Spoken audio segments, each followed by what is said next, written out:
سرکار دو عالم علیہ الصلوۃ والسلام نے فرمایا اذا کان یوم الجمعۃ فاغتسل الرجل، فرمایا جب جمعے کا دن ہو تو بندہ غسل کرے، فغسل رأسہ، اپنے سر کو دھوئے، پھر فرمایا ثم تطیب من اطیب طیبہ، پھر بہترین خوشبو لگائے، یعنی جو اس کے پاس خوشبو ہے اس میں سے بہترین خوشبو لگائے، پھر فرمایا وَلَبِسَ مِنْ صَالِحِ ثِيَابِهِ، اور پھر فرمایا اچھے کپڑے پہنے، ثم خرج الى الصلاة، پھر نماز جمعہ کے لیے وہ نکلے گھر سے، حاضر ہو جائے، سبحان اللہ، اور پھر فرمایا وَلَمْ يُفَرِّقْ بَيْنَ اثْنَيْنِ، دو بندوں کے درمیان سے نہ گزرے۔ اب اس میں بھی ایک چیز کیا ہوتی ہے کہ بعض اوقات نمازی بیٹھے ہوتے ہیں، لوگ گزر کر بیچ سے کاندھے ٹاپ کر آ رہے ہوتے ہیں، یہ نہ کیا کریں، کیونکہ آپ بہت سارے لوگوں کو ڈسٹرب کر رہے ہوتے ہیں، اور حدیث میں بھی یہ ذکر آیا کہ دو بندوں کے درمیان سے نہ گزرے،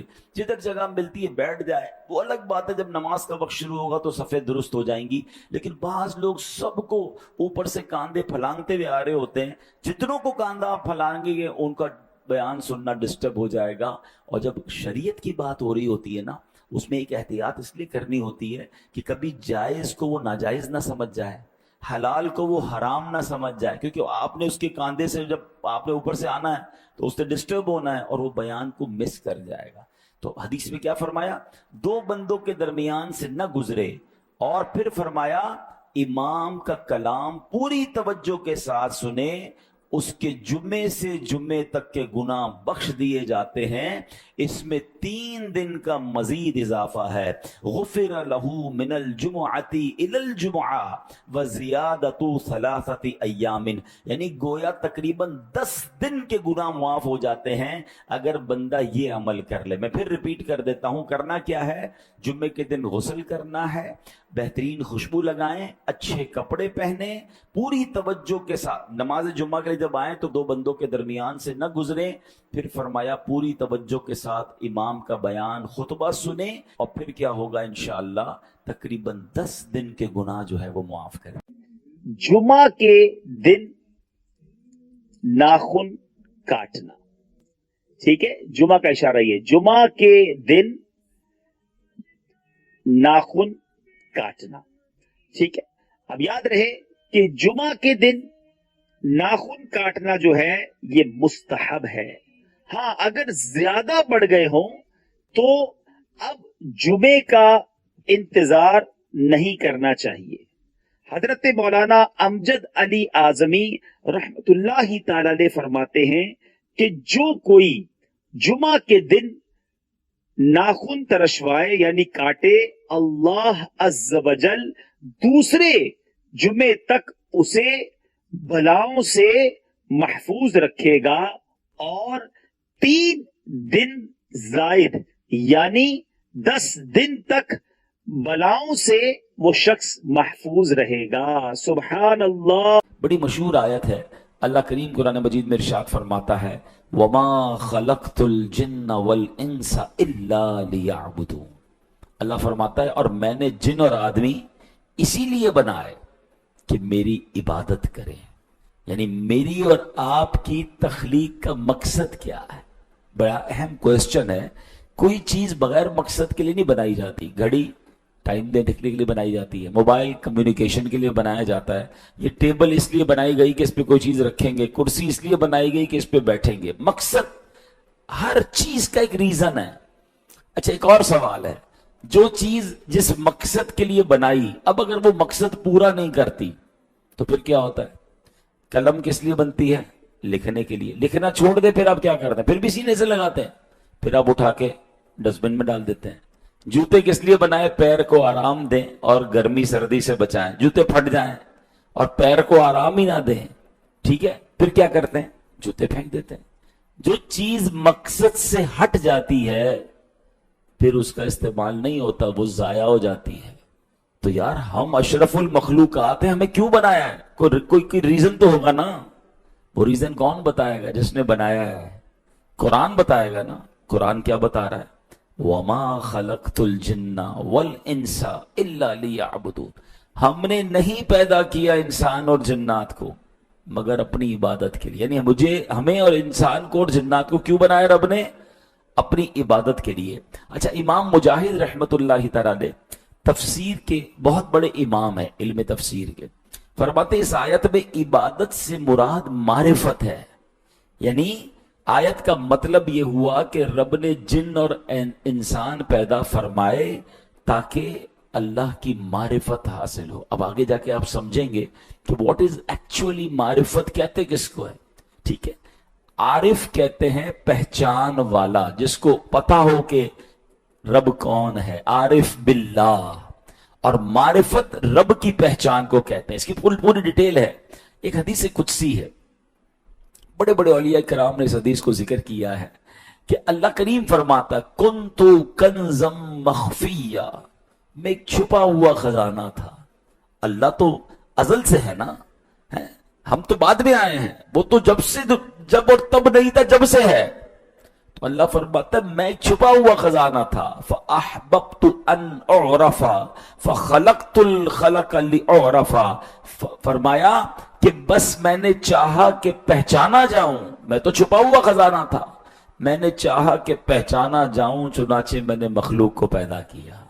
یعنی اللہ پاک نے، اسلامی بھائیوں، پتا چلا کہ ہمیں بنایا اسی لیے گیا ہے کہ ہم اللہ کو پہچانے. اللہ اکبر.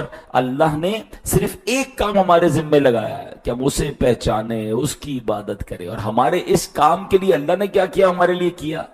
ہمارے آنے سے پہلے زمین بنا دی گئی، آسمان کا شامیانہ تان دیا گیا، درخت، پھول، پتے، باغات سجا دیے، بڑے بڑے پہاڑ، ٹمٹماتے ستارے، اربوں نوری سالوں پر پھیلی ہوئی کہکشائیں، پورا نظام شمسی، پھر زمین سے پودے اگائے، رنگا رنگ چیزیں، الگ الگ ذائقوں سے بھرپور پھل بنائے. سوچنے سمجھنے کے لیے عقل عطا ہو گئی.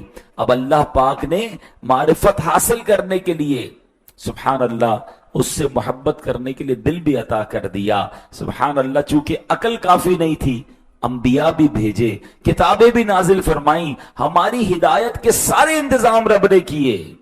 اور پھر اہتمام کے ساتھ فرمایا وَمَا خَلَقْتُ الْجِنَّ وَالْإِنسَ إِلَّا لِيَعْبُدُونَ، میں نے جن اور آدمی اس لیے بنائے کہ میری عبادت کریں. یعنی اے لوگو، تمہاری پیدائش کا صرف اور صرف ایک مطلب ہے، قرآن پڑھو، انبیاء کرام کی بات سنو، عقل کو پاک کرو، دل کو صاف کرو، اور اس کے ذریعے ہماری معرفت حاصل کر لیں، ہم رب کی معرفت حاصل کریں. اے میرے پیارے اسلامی بھائیوں، مگر ہم کس کام میں لگ گئے؟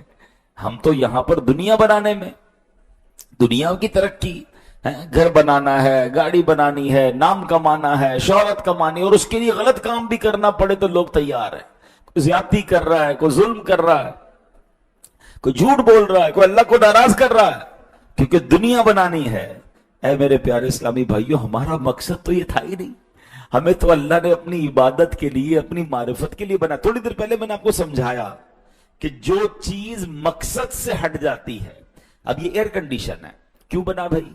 ہمیں ٹھنڈک پہنچائے. ٹھنڈک دینا بند کر دے، تھوڑی دیر بنائیں گے، 2-4 سال ٹرائی کریں گے، کمپریسر چینج کرائیں گے، گیس ڈلوائیں گے، لیکن وہ آ کر کوئی کاریگر کہہ دے یہ ٹھنڈا کر ہی نہیں سکتا، پھر رکھیں گے اس کو، اٹھا کر سکریپ کر دیں گے. نیا میں اور آپ وہ کام کر رہے ہیں جس کے لیے اللہ نے بنایا ہے. یہ سوچنے والی بات ہے. ہم ضائع تو نہیں کر رہے اپنی زندگی کو. ہم جس مقصد کے لیے دنیا میں بھول بیٹھے ہیں، ہم کسی اور کام میں لگ گئے ہیں. یہ بات ہمیں سمجھنی ہے. اے میرے پیارے اسلامی بھائیوں، اب ایک مرتبہ شیخ شبلی رحمت اللہ تعالی علیہ لوگوں کو واعظ فرما رہے تھے. آپ نے روز قیامت کی بات کی، محشر کی بات کی، اللہ سے خوف کی بات کی. لوگ زاروں کے تار رو رہے تھے. اب وہیں سے ابو الحسین نوری رحمت اللہ تعالی علیہ کا ذکر ہوا. آپ نے فرمایا شبلی قیامت کا حساب تو بہت طویل ہوگا، اس کا خلاصہ 2 باتیں ہیں. اور کہتے ہیں نا بڑوں کی بڑی باتیں، کوزے میں دریا کو بند کر دینا. 2 جملے فرما کے چلے گئے. ابو الحسین نوری رحمت اللہ تعالی فرماتے ہیں کہ 2 باتیں ہیں جو پورے قیامت کے حساب کا خلاصہ ہے. من ترابودم تو قرابودی. کیا مطلب ہے؟ اے بندے، ہم تو تمہارے لیے تھے، یعنی ہم نے تمہارے لیے سب کچھ بنایا، اب تم بتاؤ تم کس کے لیے تھے. یعنی یہ ایک ہی جو جملہ ہے نا، یہی سوال ہے کہ اے بندے تیرے لیے سب بنا دیا، اور تجھے اپنے لیے بنایا تھا، تم کس کے لیے کام کر رہے تھے، تمہاری زندگی کس کام میں گزری؟ تو ہم غور کر لیں کہ ہماری صبح سے شام میں کہیں یاد الہی ہے، کہیں زندگی کا مقصد ہے؟ مبارک ہونے جو 5 وقت نماز پڑھتے ہیں، کم از کم دن میں 5 بار تو رب کو یاد کرتے ہیں۔ مبارک ہونے جو روزانہ کچھ نہ کچھ تلاوت قرآن کرتے ہیں، دن میں کہیں نہ کہیں تو اللہ کی کلام کو پڑھ رہے ہیں۔ مبارک ہونے جو دن میں گناہ کرنے کو جی چاہے تو یاد کر کے اس لیے گناہ نہیں کرتے کہ یہ اللہ کو ناراض کرنے والا کام ہے، بلکہ وہ کام کرتے ہیں جو رب کو راضی کرنے والا کام ہے۔ اس کا مطلب انہیں اپنا مقصد یاد ہے، انہیں پتہ ہے دنیا میں کس لیے آیا ہوں۔ وہ ظلم نہیں کرتے، وہ زیادتی نہیں کرتے، وہ لوگوں کا بھلا کر رہے ہیں، لوگوں کا ہاتھ پکڑ رہے ہیں، لوگوں کو تکلیف نہیں دے رہے۔ It means they are on their right path، وہ صحیح کام ہے، زندگی کا مقصد سمجھے بیٹھے ہیں۔ مگر وہ بندہ سوچے جس کی صبح سے شام تک کہیں یاد الہی نہیں ہے، بلکہ صبح سے شام تک نافرمانی ہی نافرمانی ہے۔ نماز قضا الگ ہو رہی ہیں، جھوٹ الگ زبان پر ہے، حرام دروزی الگ ہے، ظلم و زیادتی الگ ہے۔ بھائی اپنا کام سیدھا ہونا چاہیے، اپنے پیسے بڑھنے چاہیے، اپنی عزت بڑھنی چاہیے، لوگوں کا بیڑا غرق ہوتا ہو تو ہو جائے۔ اس کا مطلب وہ شخص اپنے مقصد سے ہٹ چکا ہے، he is on not right path۔ اور قرآن کیا کہہ رہا ہے؟ ہم نے بنایا ہی تمہیں اسی لیے ہے کہ تم اللہ کی عبادت کرو، اللہ کی پہچان کرو۔ شاعر نے بڑے پیارے انداز میں اس کائنات کا نقشہ کھینچا۔ فلک کا تجھے شامیانہ دیا، زمین پر تجھے آب و دانہ دیا۔ فلک کا تجھے شامیانہ دیا، زمین پر تجھے آب و دانہ دیا۔ ملے آبشاروں سے بھی حوصلے، پہاڑوں میں تجھ کو دیے راستے۔ یہ پانی ہوا اور یہ شمس و قمر، یہ موجیں روا یہ کنارہ بھور، یہ سردی یہ گرمی یہ بارش یہ دھوپ، یہ چہرہ یہ قد اور یہ رنگ و روپ۔ اور اس پر کتاب ہدایت بھی دی، اور اس پر کتاب ہدایت بھی دی، نبی بھی اتارے شریعت بھی دی۔ غرض کے سبھی کچھ ہے تیرے لیے، بتا کیا کیا تو نے میرے لیے۔ یہی سوال ہے ہم سے کہ ہمارے لیے رب نے یہ ساری کائنات بنائی ہے، ہم کس کام میں لگے ہوئے ہیں؟ ہم نے رب کو راضی کرنے کے لیے کیا کیا ہے؟ دس از دا بگ کوسچن۔ اور قرآن کی آیت ہمیں ہمارا مقصد بتا رہی ہے کہ ہم نے بنایا کس لیے تمہیں۔ سورہ ملک پڑھی ہوگی آپ میں سے کئی لوگ پڑھتے ہوں گے ماشاءاللہ، اس کی بھی ایک آیت ہے، الذی خلق الموت والحیات لیبلوکم ایکم احسن عملا۔ کیا مطلب ہے اس کا؟ اللہ فرماتا ہے ہم نے موت اور زندگی کو اس لیے پیدا کیا ہے۔ What is the reason for us to come here؟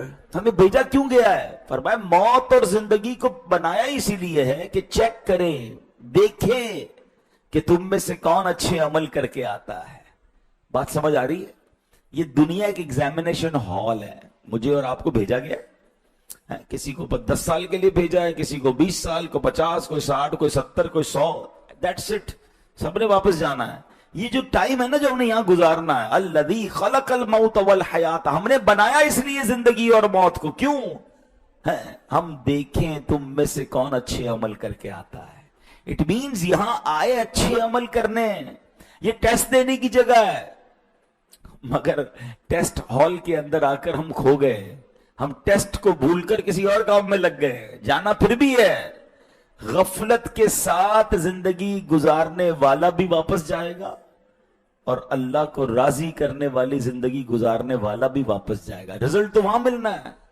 مولا علی فرماتے ہیں نا، آج دنیا جو ہے نا یہ دار العمل ہے، اور آخرت دار الجزا ہے، فیصلے کا دن ہے۔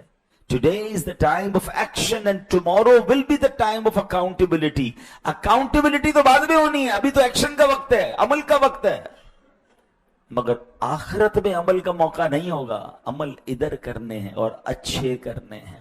بہرحال میرے پیارے اسلامی بھائیوں، اب آتے ہیں، اللہ نے قرآن میں جا بجا اپنی پہچان، اپنی معرفت، میری شان کے بارے میں غور کرو، ہمیں باقاعدہ جھنجھوڑا ہے۔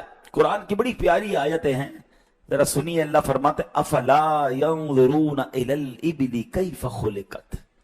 اللہ فرماتا تو کیا وہ اونٹ کو نہیں دیکھتے اللہ نے کیسا بنایا ہے؟ اللہ اکبر۔ ہمیں رب اپنی معرفت حاصل کرنے کی